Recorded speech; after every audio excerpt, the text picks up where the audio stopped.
From time immemorial, women have birthed life, shaped character, and by extension, influenced the society. Moremi of Ife, Emoten of Benin, Queen Aminat of Zaria, all women of influence and power. Whether it's before election, after election. How ironical. Women being so powerful, yet have few grounds in decision making. They see you as weak, and I see you as a wife to a man.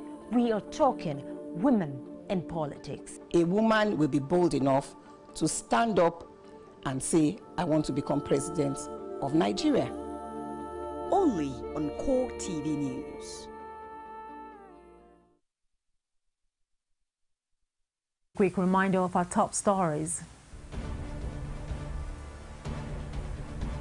President Goodluck Jonathan Bose says a Dr. Schoolgirl saga will end the Boko Haram and terrorism in Nigeria. And also on this program, former head of state and APC chieftain Muhammad Buhari slams Boko Haram, described members of the group as mindless bigots. All Progressive Congress wants National Assembly to probe budgetary allocations to security. And outside Nigeria, United States vows to stop Iran's nuclear ambition in a meeting with Israel. The Federal Road Maintenance Agency, FERMA, has denied training youths in anticipation of outbreak of violence during the 2015 governorship elections in Lagos. Shewon Awashika has more on this. The build-up to 2015 governorship elections in Lagos has come with so many talking points. A major flash area is the accusation by the All Progressives Congress that the People's Democratic Party is using the platform of the Federal Roads Maintenance Agency to train about 5,000 youths as standing army for possible outbreak of violence during the elections. Both parties trade words on the matter. What the party is doing is we are organizing visitations to the local government areas with a view to sensitizing our members and prepare them for the task ahead. If APC feels that that is preparing the youths for violence or whatever, I believe that is defeatist. They are recruiting people massively and then training them like they did in 2011, and they've started again. So we have to read a note of warning that PDP doesn't have the monopoly of violence. The major problem is that they should not come to Lagos to create problems where there is no problem. Clearing the air, Chairman Governing Board of FEMA, Jide Adeniyi, denies preparing any task force team for such intentions. We don't have any task force under FEMA. Anybody that is training anybody under FEMA in the name of task force, that person should be a rogue. I am telling you emphatically, we are not training anybody as FEMA task force. If we are training anybody as FEMA task force, I will know. Thank you for this. But I'm telling you, it was never discussed in any of my board meetings. It was never discussed even between me and the minister, nothing like that. The agency also dismisses allegation that is causing confusion in Lagos by claiming credit for some state rehabilitated roads. There is no federal road that Lagos State is working on that we put our own signpost. So I want to tell you, it is not only fallacious, it is grossly untrue. The arguments being thrown around by the APC and the PDP ahead of the governorship elections may not matter much to Nigerians. The people are only hoping for peaceful transition.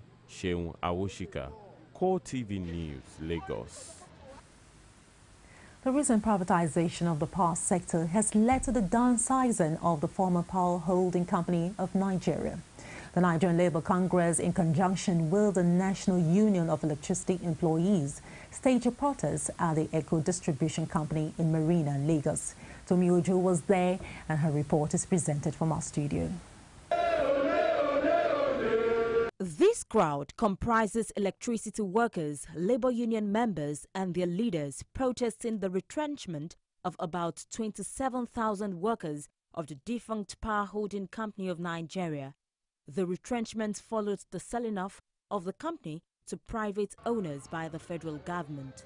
The new management of Eco Power District, when they took over the property of PHCN in the name of privatization, so they sacked majority of the unions officials there.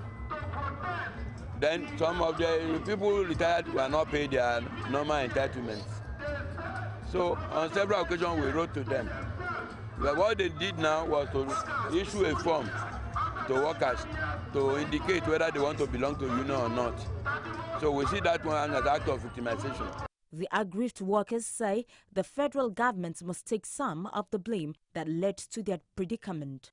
We must tell them, if they like, let them go and remain in Sharon. If they like, let them go and remain underground.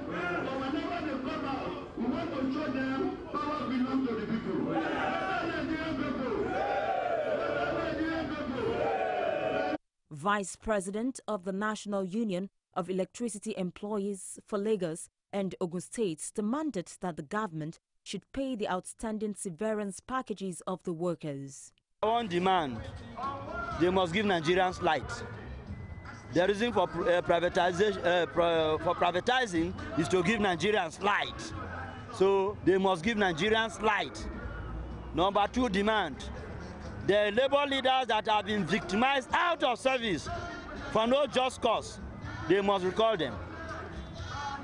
They cannot just sack people because they belong to labor. So that's number two demand. Number three demand is payment of severance package to those deserving staff that they have not paid. Number four demand is that those who left the system after 35 years, who are qualified for pension, they are not paying their pension.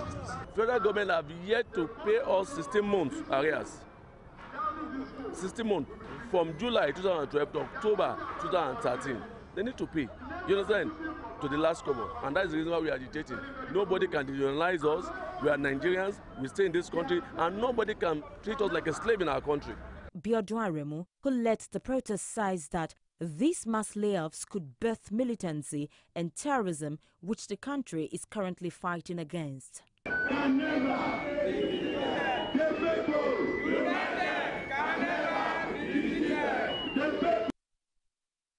Meanwhile, the Minister of Power, Chinedu Nebo, says the federal government is committed to the provision of electricity to over 13 million Nigerian households that still lack access to electricity. Nebo made the statement at the sidelines of the ongoing World Economic Forum for Africa, holding in Abuja. He says in spite of the privatization of the sector, it will take some time before there could be a significant improvement in the power situation. According to him, there is need to replace most of the obsolete electricity infrastructure across the country. Nebo says the government has devised the use of renewable energy such as solar and wind to provide light for those in the rural areas. He said the federal government is committed to using power to serve as catalyst for the economic and industrial development of the country. And away from that, the Lagos State Governor Babatunde Fashola says people should always insist on the usage of life jackets whenever they make use of water transportation in the state. Fashola distributed life jackets to operators of ferry service in the state. Abiola Oluwale's report is presented from our studio. Water transport is one of the major means of transportation for residents of Lagos. The safety of the people who daily use this means of transportation calls for urgent action in preventing accidents and ensuring safety measures when they happen. The state government has donated 10,000 life jackets to ferry operators and passengers across the state.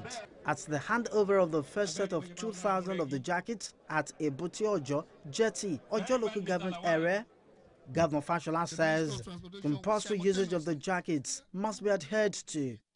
I'd like to appeal to all passengers, whether on locally made canoes, outboard motorboats, or the more sophisticated ferries that now ply our waterways, to insist that the boat operator must provide them with a life vest, because we are going to issue those life vests.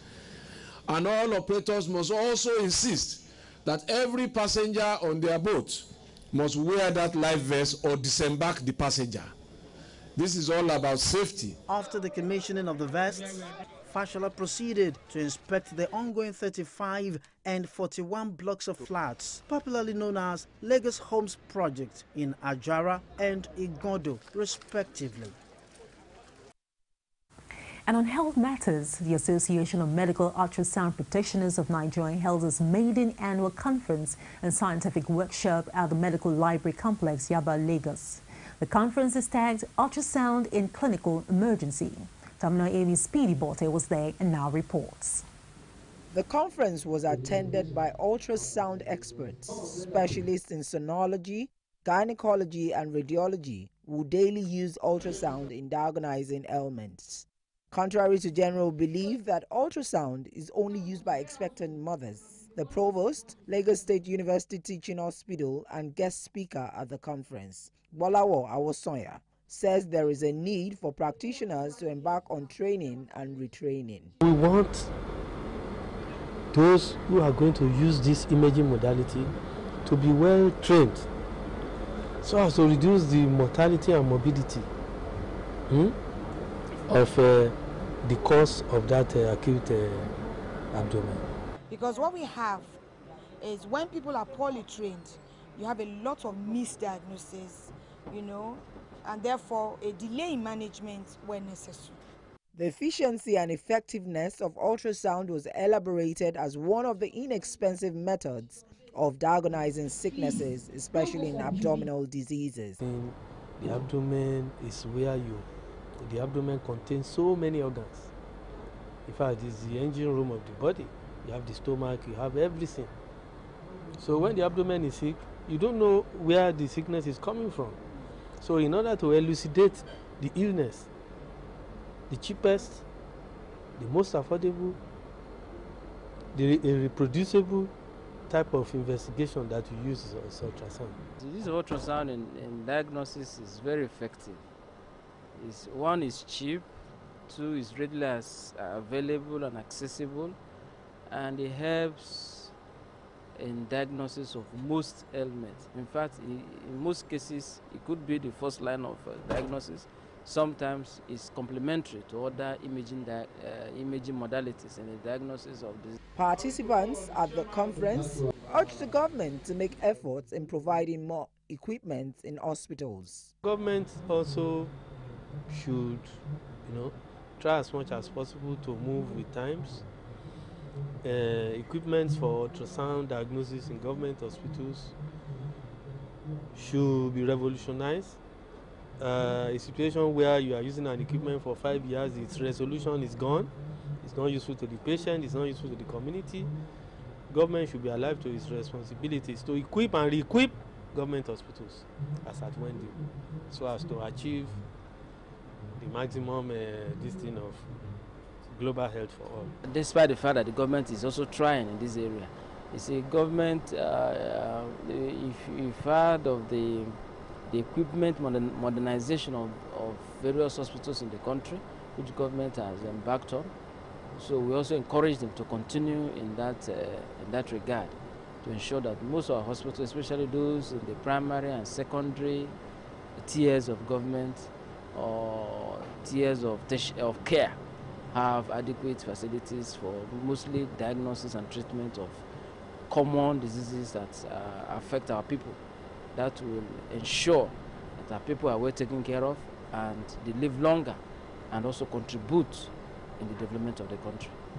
As the Medical Ultrasound Practitioners of Nigeria hold its annual conference, the body is expected to educate and advocate for the importance of medical ultrasound in modern and effective health care. Tamnemi Speedy Bote, Core TV News, Lagos. We'll take a short break now, and when we return, we'll bring you stories outside Nigeria. Stay with us. I don't think the election was actually... What are the people saying? 5 local government out of the 13 local government is more than many states in the north. The economy is booming. Where is the economy booming? Bomb blast in Abuja. Don't you have security? Why are we fighting? Presidency should not just sit in Abuja or in Asokoro or wherever he lives. Those are sponsoring the Boko Haram. They know them. Men cannot be there and be there at the same time. The life of the citizens, community need to be protected. It can't work out. Bring the message of peace. Let there be proper devolution of power from the center. The center is too powerful. The People, only on Core TV News. Every day, every hour, and every minute, news break in Nigeria. Things happen so fast, it's most times difficult to track and comprehend them. But that's what we do right here on Digi360. 2015, would you want to come back again? It's like asking Jesus Christ if he knew he was going to die, will you want to come back as the savior of the world again? We do not just help you track the stories, we break them down, explore all the angles, analyze the issues so that you can fully comprehend the stories and use them to make the right decisions.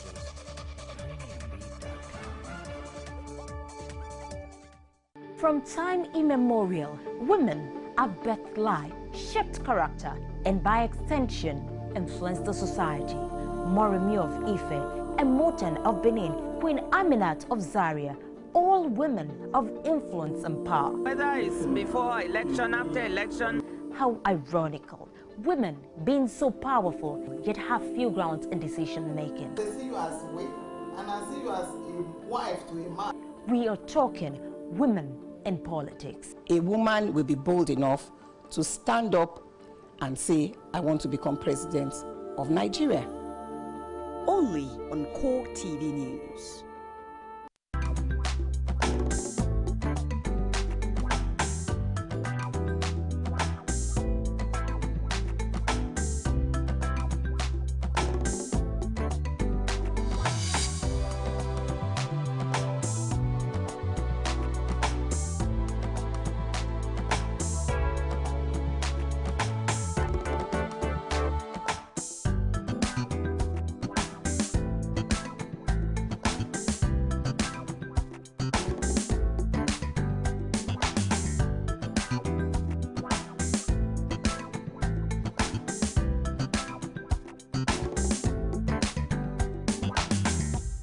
Core TV News, expanding your view. Welcome back. United States National Security Advisor Susan Rice has assured Israel of a high-level bilateral talk that Washington remains determined to stop Iran from developing nuclear arms. Netanyahu says that the best defense against a nuclear Iran was to block it from developing such a weapon in the first place. He referred to a new round of talks between Tehran and world powers due to open next week in Vienna. The White House says Israel-U.S. talks also dealt with other critical regional and bilateral issues. Ukraine's National Guard is putting a show of force in a training session outside Kiev, involving live fire and combat drills as pro-Russian activists in the east vow to push ahead with a referendum.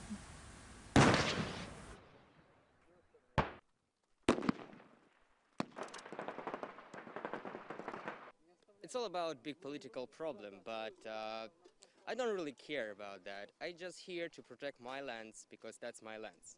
And I don't really care what kind of enemy we have, but as you can see, there are people here who not afraid anything. They just came here, all of them are volunteers here, and And away from Ukraine, over to Syria, 80% of the rebel fighters have already pulled out of Syrian city of Homs, the provincial governor says. The negotiator withdrew from the city center where the rebels had held out under tight siege for nearly 2 years, as the first in more than 3 years of conflict.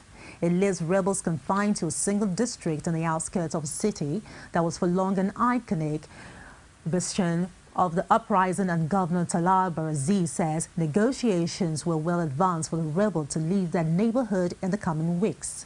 The withdrawal will leave the whole of the city in government and except the Waya neighborhood in the west and the northwestern outskirts in Barazi. The government allowed the remaining rebels in Homs to pull out with some of their weapons in return for the release of dozens of prisoners and hostages held by opposition fighters and the delivery of relief supplies to 2 pro-government towns in the north, which they have besieged. This is the first time that the rebel fighters have withdrawn from an area they controlled under an accord with the government. And that wraps up the bulletin at 9:45 p.m. Please do join us tomorrow for more stories across the country and around the world. For me and the news crew, we say many thanks. I am Sabena Izoku, and thank you very much indeed for watching. Have a lovely night.